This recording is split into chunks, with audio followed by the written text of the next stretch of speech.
Suite au combat contre les terrifiantes ghouls, le petit groupe d'aventuriers décida de panser ses blessures dans un coin de la crypte. 8 heures plus tard, ils s'étaient reposés. Ils entreprirent alors à nouveau l'exploration de ces lieux. Prirent la décision de descendre, plus bas encore, dans les ténèbres. Une fois en bas, plus aucun bruit. Ils arrivèrent dans une grande pièce, et à la lueur des torches, ils virent des alcôves remplies d'objets étranges, des mains coupées, des doigts arrachés, sorte de reliquaires. Ryle continua dans un couloir, suivi du groupe d'aventuriers.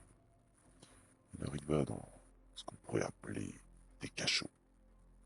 À l'intérieur de l'un de ces cachots, une personne était étendue là, presque amorphe, attachée par des chaînes.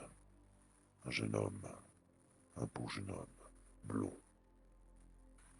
Le groupe découvrit qu'il s'agissait de Ismark Koljanovitch, le fils du bourgmestre de Barovia.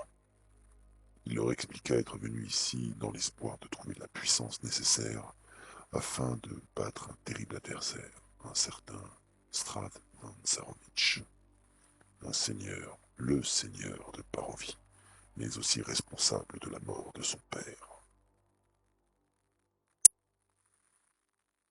Après avoir été piégé par un gaz toxique, Ismark s'enfonça dans le sommeil et leur dit se réveiller dans cet état, dans ce cachot. Il leur expliqua également l'histoire bizarre du manoir dans lequel ils étaient.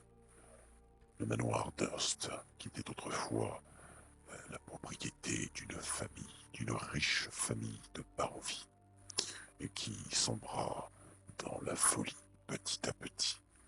Et ils créèrent une espèce de culte de la mort diabolique. Bien sûr, toutes ces histoires lui avaient été racontées par son grand-père.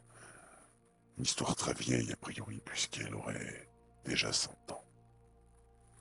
Ayant donc entendu d'étranges rumeurs sur la maison, et comme quoi elle était habitée par des forces surnaturelles, eh bien, Ismark avait pensé pouvoir gagner en puissance et peut-être même trouver des choses qui pourraient lui donner un avantage sur son adversaire.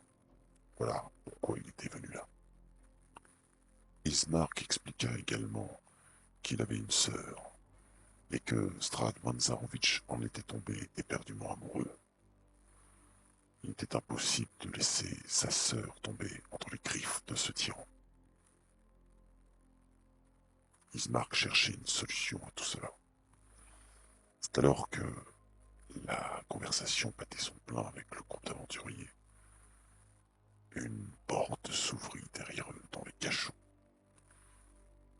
En y jetant un œil, le groupe d'aventuriers vit des spectres dans la pénombre qui étaient là, en train de les regarder.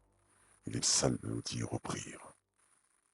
Les spectres exigèrent la mort d'Ismark et demanda au groupe d'aventuriers de le sacrifier sur la table. Bien sûr, les aventuriers n'acceptèrent pas. C'est alors qu'un grondement s'ensuivit. Sur le côté, il y avait un tas d'os énorme et une créature abominable en sortit. Un combat titanesque s'ensuivit. C'est alors que les héros se ruèrent sur la créature. Des coups d'épée, des coups de hache, pendant que d'aucuns utilisèrent leurs flèches et leurs sorts à distance. Grâce à une stratégie fine, ils finirent par remporter le combat, mais ce fut très difficile. Suite à la mort du démon, la maison se mit à trembler. C'est alors que les aventuriers comprirent que la maison était en train de se désintégrer. Ils coururent pour sortir et des pièges abominables se mirent en travers de leur chemin. Les portes s'étaient transformées en lames et le feu commença à ronger de l'intérieur la bâtisse. Ils finirent par sortir et ce fut au prix d'un sacrifice très important. Une fois sortis de la maison Durst, Ils purent constater que le crépuscule était déjà à l'œuvre, alors qu'Ismark leur offrit l'hospitalité chez lui, leur demandant de se hâter, car la nuit, la zone n'est pas sûre. En arrivant à Barovia, ils virent un énorme château qui projetait une ombre sinistre sur le petit village. Ils arrivèrent devant la maison du bourgmestre, et Irina ouvrit la porte.